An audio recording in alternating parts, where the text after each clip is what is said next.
speaker for today. Tiffany Robison is joining us again for part 2 of her presentation.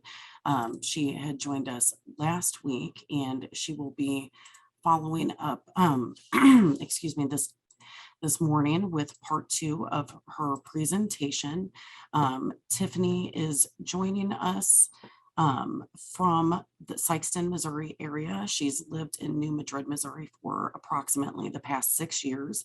She is a graduate of Southeast Missouri State. In 2011, she graduated with her degree in social work, and since graduation has been working in the mental health field, where she works as a case manager for outpatient day habilitation programs for those suffering from mental illness. She's also worked with the Division of Developmental Disabilities for the last 7 years, and in 2016 began working for the County Disability Resources as supervisor and eventually the assistant director of support coordination for New Madrid and Pensacola counties. Her goals and passions are to help individuals reach their full potential and live their best lives, and that is exactly what she's going to help us do this morning. I want to again welcome Tiffany Robison for presenting her discussion on developmental disabilities. And the title of this presentation, again, is going to be part 2 of last week's presentation. Thank you again, Tiffany. Go ahead. Thank you so much, ladies. Again, I'm Tiffany Robison, and I'm the Assistant Director for County Disability Resources. Our agency covers Perry County, New Madrid County, and Pensacola County, but there is an equivalent of me in every single county across the state of Missouri. So what we talk about today, there's definitely this type of service in your area. And if you are in a county that my agency does not serve, please feel free to still reach out to me, and I can point you in the right direction on how to kind of get connected with these services. So again, for those of you that were here with me last week, I am not good with technology. You may hear a random noise throughout this when I change slides, or I might experience a little bit of technical difficulty, so bear with me. And like Alice said, this is going to be part 2 of what we went over last time. So the first thing that we're going to talk about today, I do just want to kind of go over briefly some of the things that we did talk about as far as eligibility goes, because there is some confusion sometimes between our services and what's provided through mental health services. Again, we do provide services to individuals with developmental disabilities. And this can be from birth all the way to all throughout the individual's life. This individual we have right now is 83, I believe. And so I do want to kind of bring that up because I know that you all do care for mostly children and loved ones, but also just know that these services are available. Maybe if you yourself struggle with a developmental disability, or for some of you all that may be working, say, with Children's Division to reunite the child that you're caring for with their biological parents, and maybe the biological parents struggle with developmental disabilities. These are services that we can definitely connect lots of individuals with. I am going to focus our discussion today more on the specifics of the services that could help meet you all's needs as parents of or as caregivers of children. So again, in order to qualify for services with a targeted case management agency in your area that serves this population, the individual does have to have what they consider what the state considers a developmental disability. This is something such as intellectual disabilities, autism, Down syndrome, cerebral palsy, things like that. And it has to be considered to be ongoing indefinitely and had to have manifested and been diagnosed before the age of 22. If you all do struggle with getting diagnosis, I know especially right now, like autism is something that everyone's kind of struggling with finding where can we get those assessments and where can we get those diagnoses. You can definitely give me a shout. I can try to connect you with those folks. And I believe last week somebody threw a really good resource in the chat again about some diagnostic places as well. So if that person doesn't care to maybe throw those back in there again for those that missed last week, that would be awesome. But again, just holler at me if you guys ever need assistance with diagnoses. Again, like I said, it has to be considered indefinitely. So for instance, a lot of times people will come in and ask like, well, I hurt my back at work. Does that qualify me? Typically not. Those are our services that are a little bit outside of our scope because most of the time those aren't considered long-term and typically weren't diagnosed before the age of 22. The disability also has to result in the person having a limitation in at least 2 areas of their life. So some of these areas could be self-care, learning, self-direction, receptive and expressive language, mobility, things of that nature, and really have to affect the way that they function on a daily basis.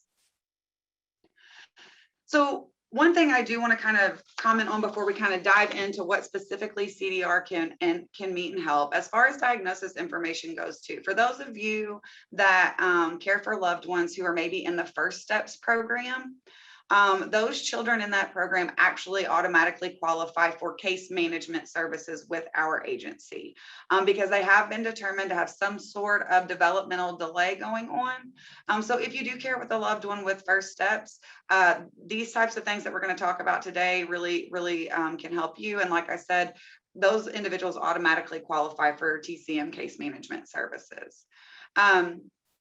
So what needs can CDR help me meet? What I want you guys to really focus on as we go throughout this presentation today are, do you ever find yourself kind of asking these following questions? Do you ever feel like you struggle with, or maybe don't have enough time to teach your loved one needed skills? This could look like, every morning, say your loved one struggles with bathing themselves at a typical developmental age appropriateness. So, where it may take a 5-year-old typically 20 minutes to bathe, you find yourself having to do this for 45 minutes because your loved one's struggling with sensory overload and things of that nature. Do you ever find that maybe they're not receptive to you trying to teach them skills?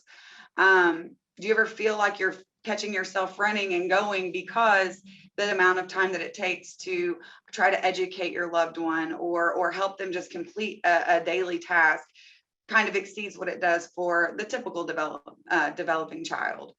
Do you care for other loved ones? I know several of you probably have multiple children that you might be caring for in the home, or do you maybe have an aging parent or a loved one, or I'm sorry, a spouse that maybe needs your attention? Do you ever find yourself just feeling very overwhelmed with caring for your loved one on top of those other things?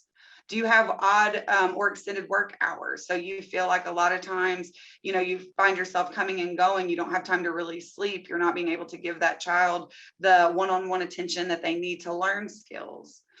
Do you have backups to caregivers? I'm sure some of you kind of often feel like your life revolves around the individual that you're caring for, and you don't really have anybody to rely on to back you up when you need to. Do you ever find yourself not having time for yourself? Needing assistance with things such as trying to navigate an IEP meeting. A lot of times when we care with loved ones with developmental disabilities, those things can be very overwhelming when we get into the school system, when maybe, some of us may not have been in the school system for a while. And so now we come in and we're faced with these IEP meetings, and we're supposed to know what they should be offering our child and what the child should be getting, and is this appropriate? Same thing with any type of paperwork, such as Medicaid paperwork, disability paperwork, anything associated with those kind of things. Do you find yourself getting overwhelmed? And then do you ever sit there and wonder what's going to happen to my loved one with the developmental disability if something were to happen to me or when I'm gone? And if you have any of these worries or any of these thoughts, CDR can really help you kind of meet some of these needs in your life.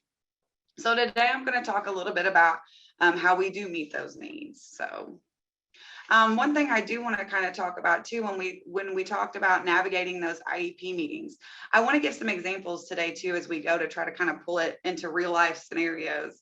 But we had worked with an individual who was being cared for by an aunt through foster care placement through Children's Division. The aunt had not had a child in her home for many moons. And she was trying to transition this child from a state school to a public school, and just really found herself in the middle of this going, I don't even know what's going on.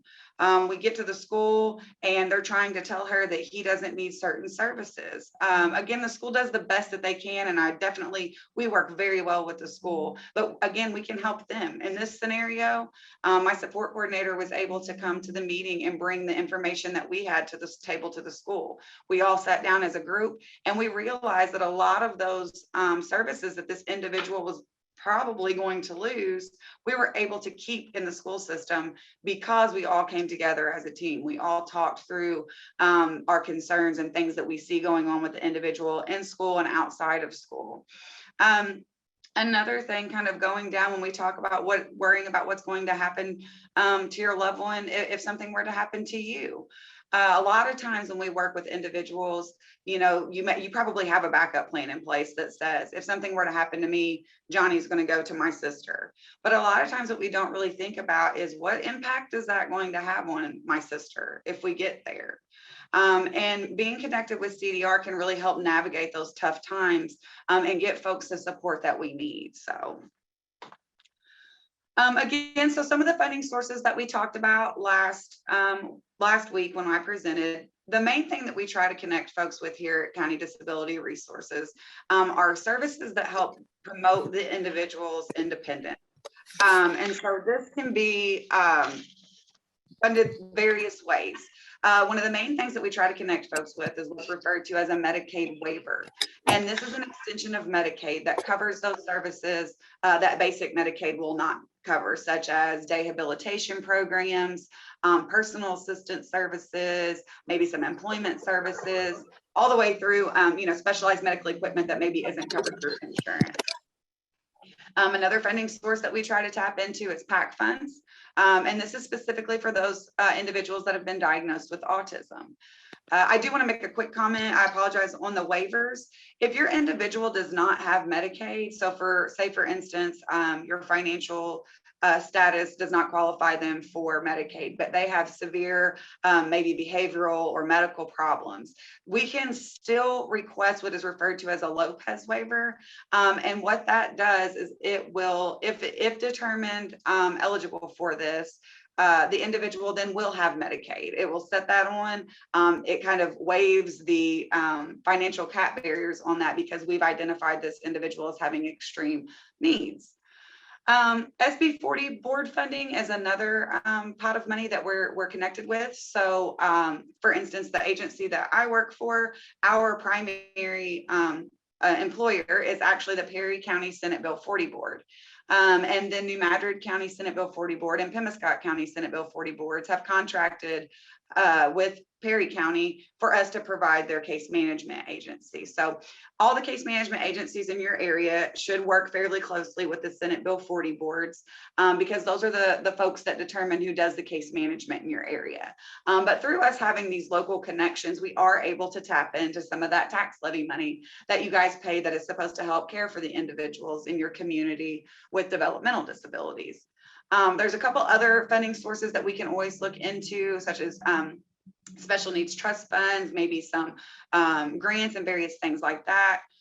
Again, our primary goal is to connect individuals with services that they need to help meet their needs and promote independence. So all these needs should be tied to the person's developmental disability and promoting those types of things. So.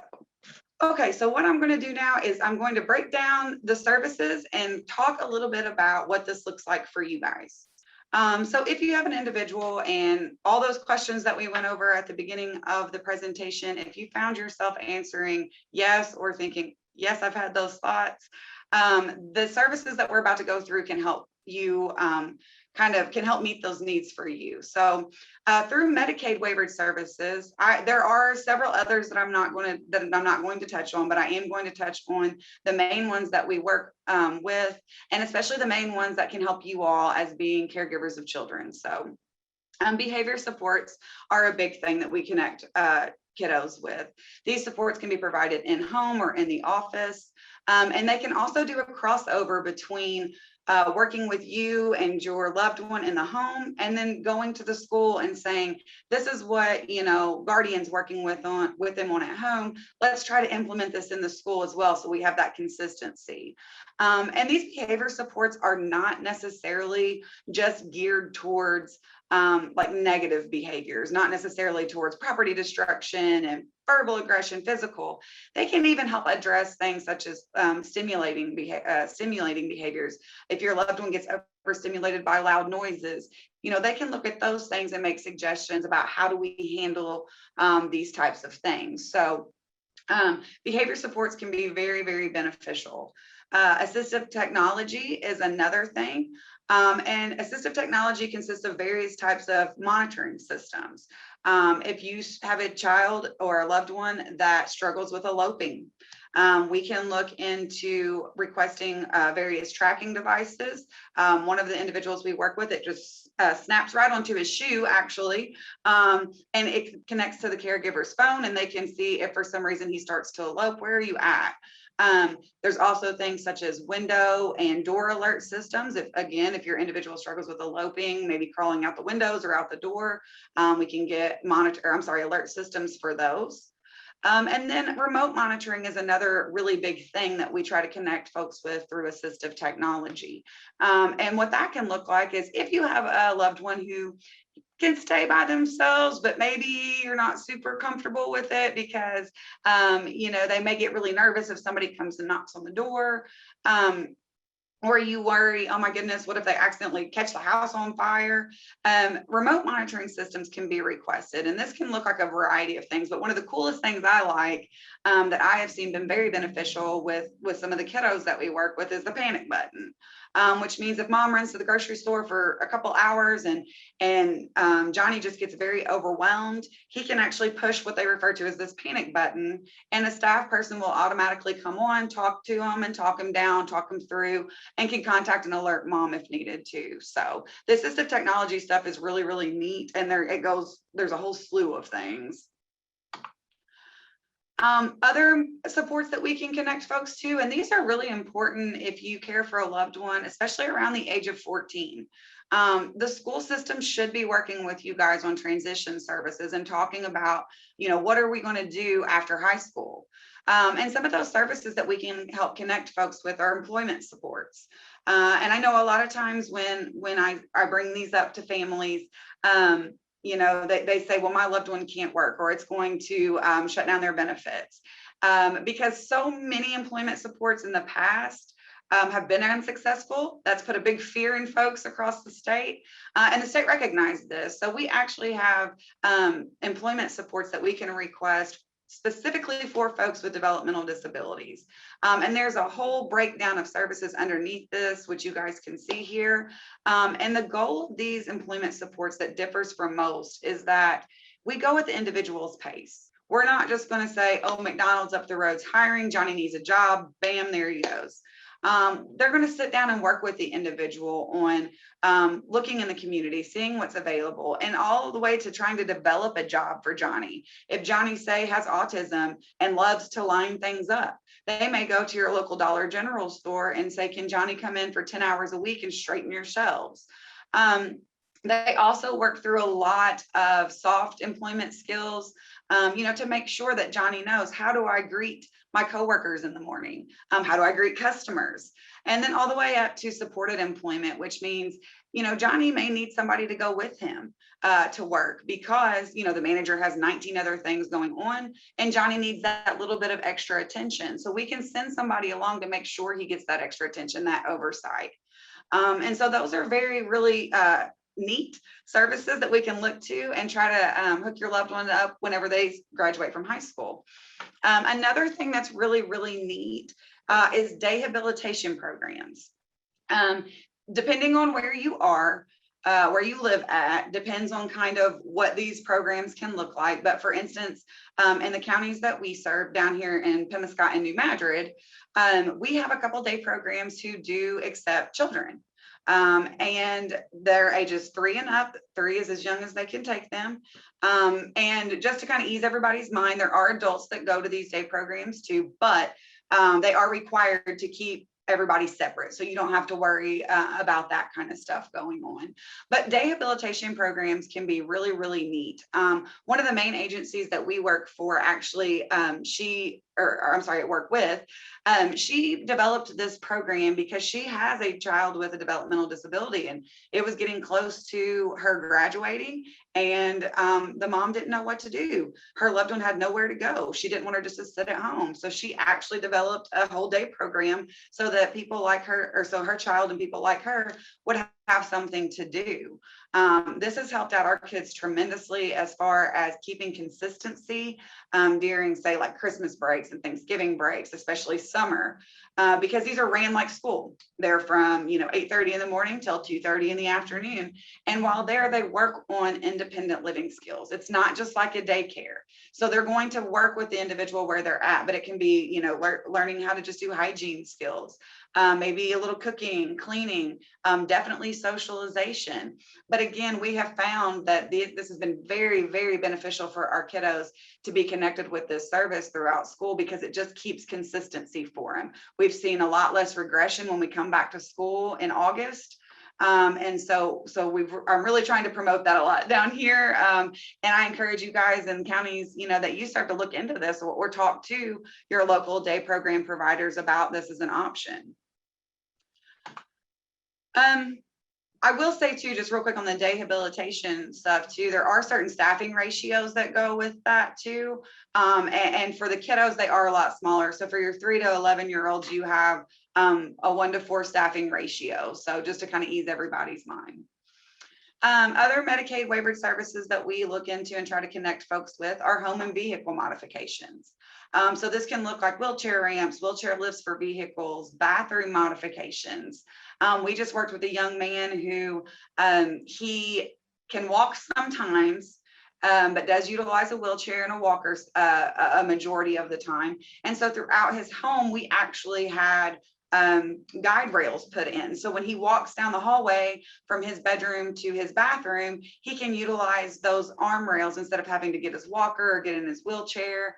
And so really, really neat things can happen with that. If you have a very small bathroom and you care for someone in a wheelchair, we can request getting a brand new bathroom built for you to where you can just wheel your loved one in.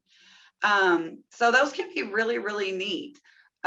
Residential supports. These are more for, again, when we were talking about, your kiddos getting ready to graduate high school and what do we do? A lot of times they listen to people. They hear their friends say, well, I'm going to go, move out on my own and I'm going to have my own apartment. Well, we can look into certain things like this. These residential supports are really to help promote independence and give our individuals the life that everyone their age typically has, and also to give you as caregivers those lives. Parents of typically developing 18-year-olds, a lot of time can give them the boot and tell them to get out. And they have that freedom back to do what they need to, and that person has the ability to grow. And that's what we want to do. The hours with these residential supports are definitely based off of needs. They can go anywhere from 24 hours to just a couple hours a day. And through the residential support, staff shifts are required to be covered. I know that's always a big concern for loved ones when we talk about these is, well, if I move Johnny in his apartment 15 miles down the road, what happens if a staff doesn't show up for a shift? But just knowing that through these services, they are required to not leave a shift uncovered. So some more services that we can look into are OT and PT services and speech. These can be used to recommend various therapy equipments. They can also be used like with speech, we can request speech communication devices. And they can also, we request these sometimes to do assessments for, say, like the home modification. So when we do those home modifications, it's not just the support coordinator going, we think this would work. What we actually do is we first have an OT or a PT come out and assess your home and assess your vehicle, and then make recommendations based off of that, make recommendations based off of that, of what the best options are going to be for you. They also cover services that maybe your primary insurance doesn't cover. So with physical therapy, for instance, sometimes insurance won't cover like in-home rehabilitative services or anything past a rehabilitative service, I'm sorry. And we can look into things like that. Specialized medical equipment and adaptive equipment has a special place in my heart. The things that they are coming out with now just absolutely amaze me as far as some of these adaptive equipments go. I have a young man who is not able to feed himself because of physical delays.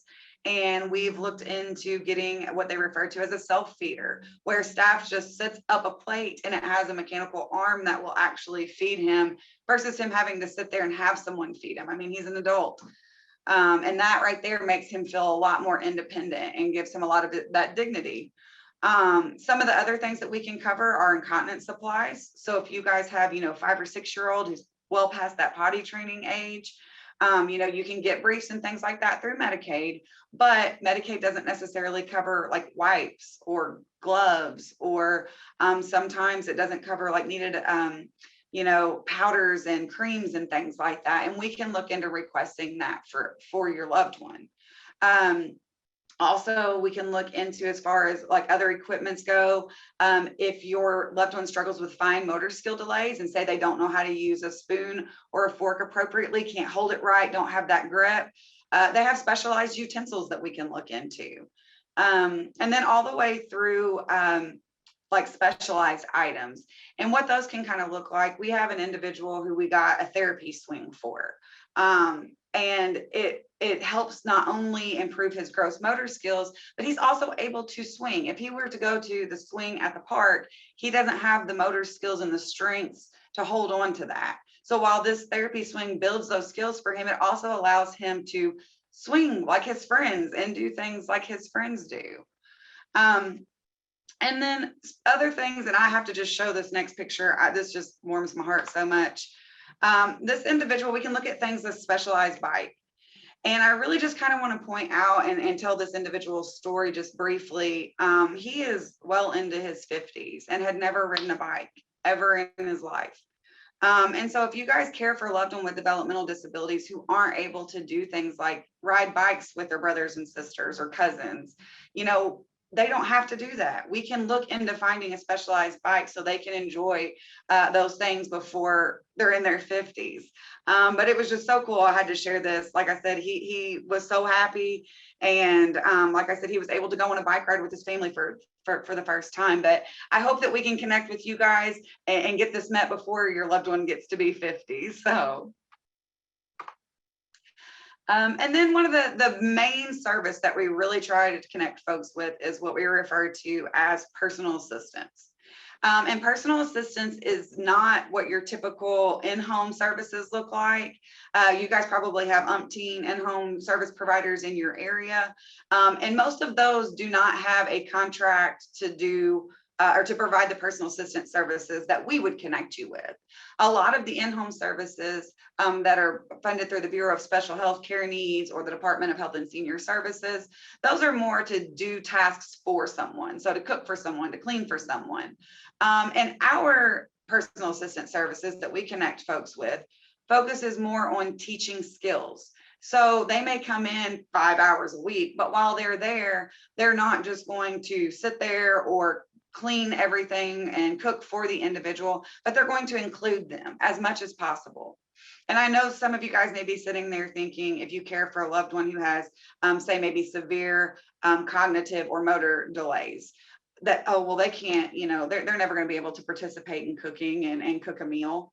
We're talking about even minor things as opening the refrigerator, getting out a piece of cheese, if I say that, just including them and trying to get them to do as much as possible with these things that you and I take for granted and do every single day. So again, don't think that these services that we talk about, the individual has to be able to do these things, because again, it can be just as small as having someone open a cabinet.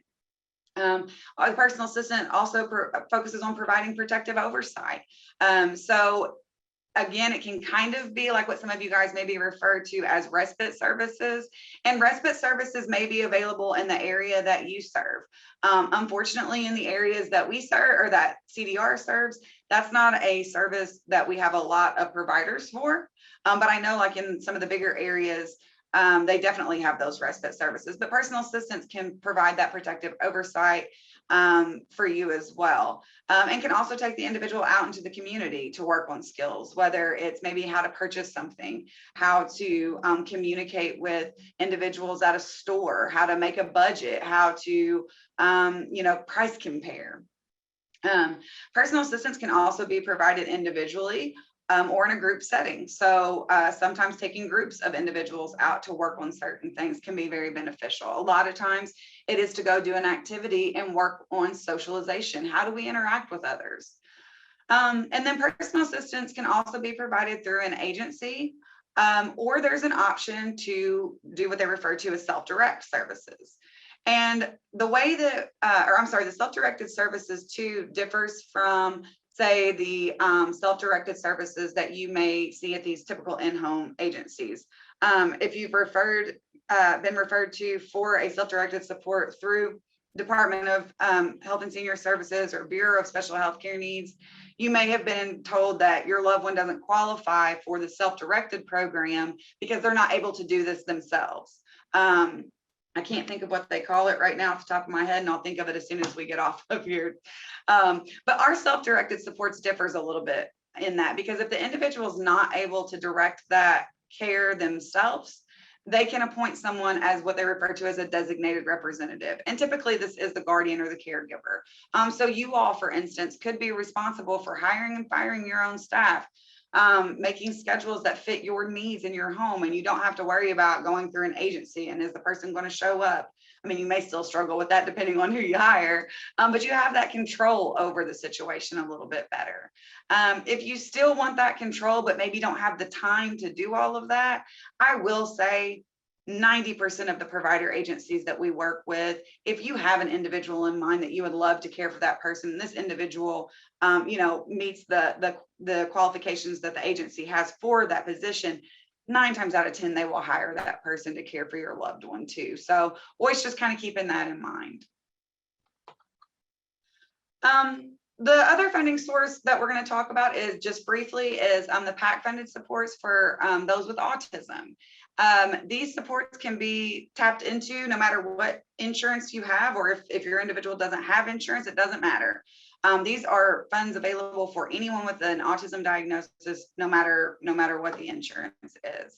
And some of the services that they can access through these are behavior supports. Behavior supports are a little bit different than, or for folks with autism, than they are for what we talked about earlier as services that could be requested through the waiver, but I'll get into that in just a second. Other services are employment supports. And again, these may differ a little bit from the ones that you request through the waiver, as everyone that provides these PAC funded supports have been specialized to work with folks with autism. Family resource services. This is huge for parents and guardians, because they have someone to call if you're struggling with a behavior, a situation. You can call and talk to a specialist about kind of, how do I do this? What do I do? And have that support system. Music therapy is one of the coolest things I've ever seen in my life. If your individual maybe struggles with socialization skills, communication skills, fine and gross motor skills, all of this can be met through music therapy. They have them trying to do vocalizations to work on speech, banging on mallets on drums to work on fine and gross motor skills. So music therapy can be really, really neat.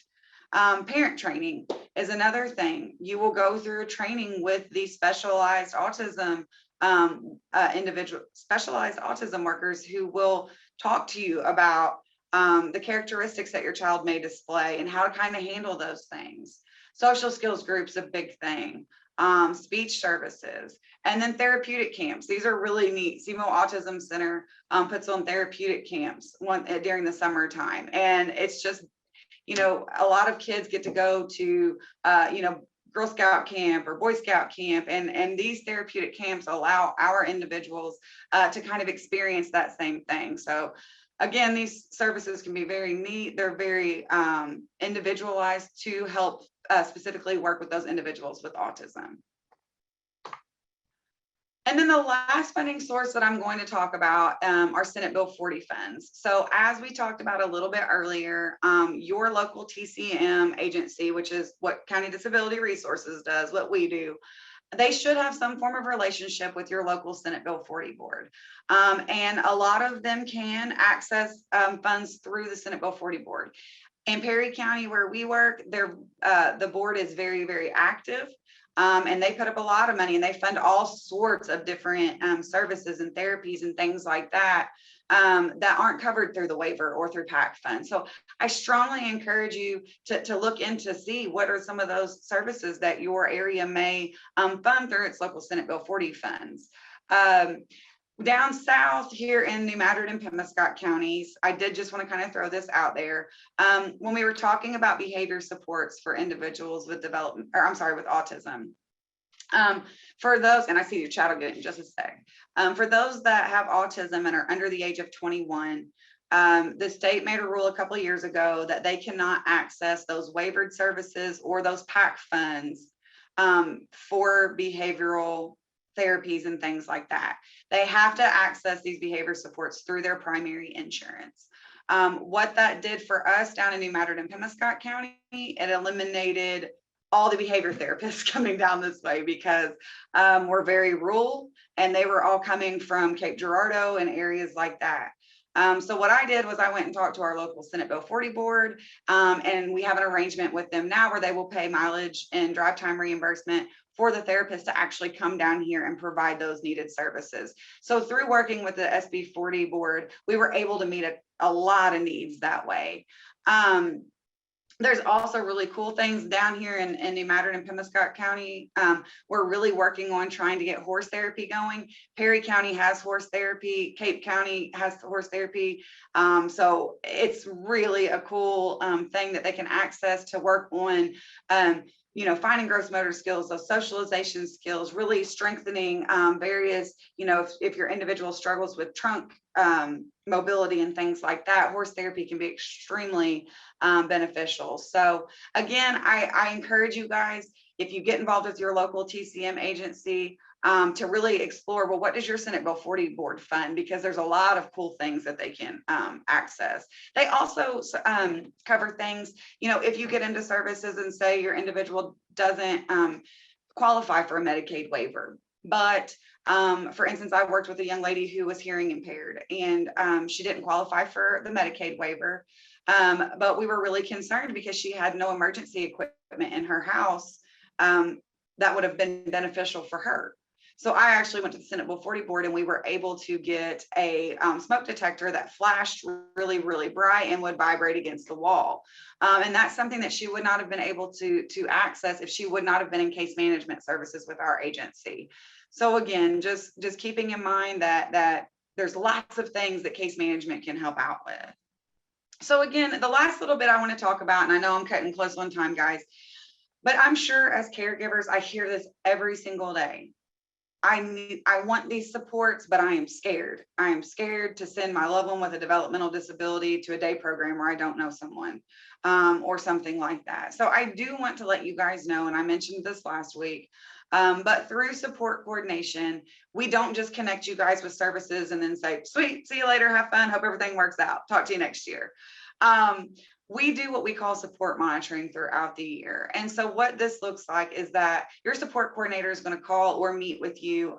It's usually meeting in person, but thank you, COVID. We're doing a lot of outside barrier visits and Zoom meetings. But at minimum, they may meet with you quarterly and they're going to talk with you about how are things going? What is this looking like? Do we need to request more services? Do we maybe need a new provider? If your loved one gets residential supports, just kind of to ease your mind, these support monitorings actually happen every single month, not quarterly, because again, the amount of responsibility and trust that we're putting into people that we may not know really, really well. So we see that need for that more intense monitoring in those situations. We review documentation. So this could be anything from reviewing 31 days of case notes for every single day and every single hour of the day. Or, looking at monthly summaries, checking medication logbooks if the person receives those residential services. But through these reviews, we are making sure that The individual is working towards the goals that we as a treatment team have identified for them to work on. Because the things that these providers will be working on with your loved one, you're the one driving this train. You guys are going to sit down with your support coordinators and you're going to say, this is what I need to see. And together as a team, we're going to make this plan, and the provider is going to help implement it. We also monitor for things like abuse and neglect. So, if something seems kind of funny in a case note that we don't really, feel is appropriate, we're going to report this. And we report all these things back to the Department of Mental Health. So there is a state agency that oversees everything that we do, and just really helps and keeps that checks and balances to make sure that your loved one is safe and that they're working towards goals and things of that nature. So, okay, so I will open the floor. Does anyone have any questions or comments?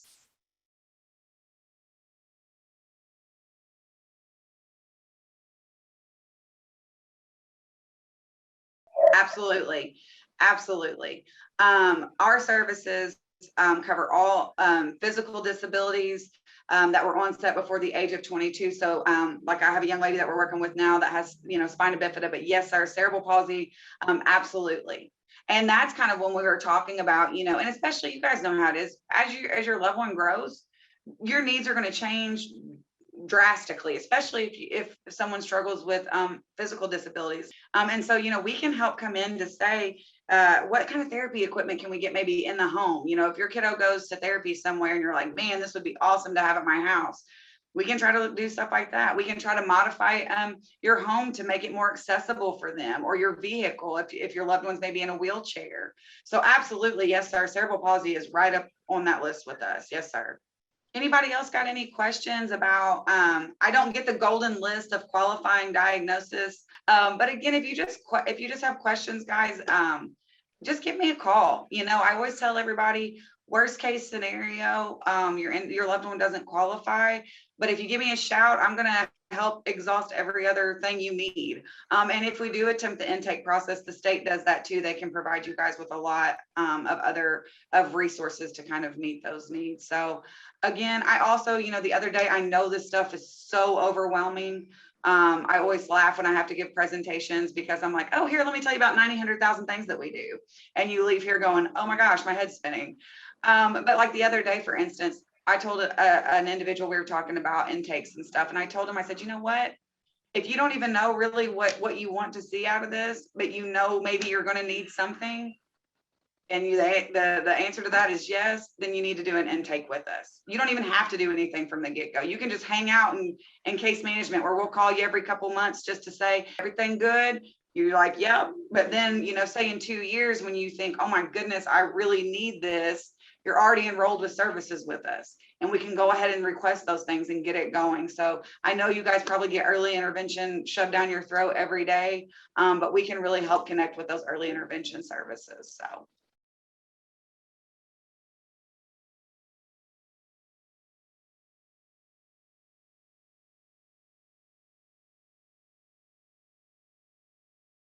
No, sir. We recognize, again, in order to qualify for services with TCM, the developmental disability has to be determined as ongoing indefinitely. We understand that if we connect somebody with physical therapy, we don't expect them to be able to walk, or we don't say we're going to request personal assistance for a year because we want to be able to see you cook.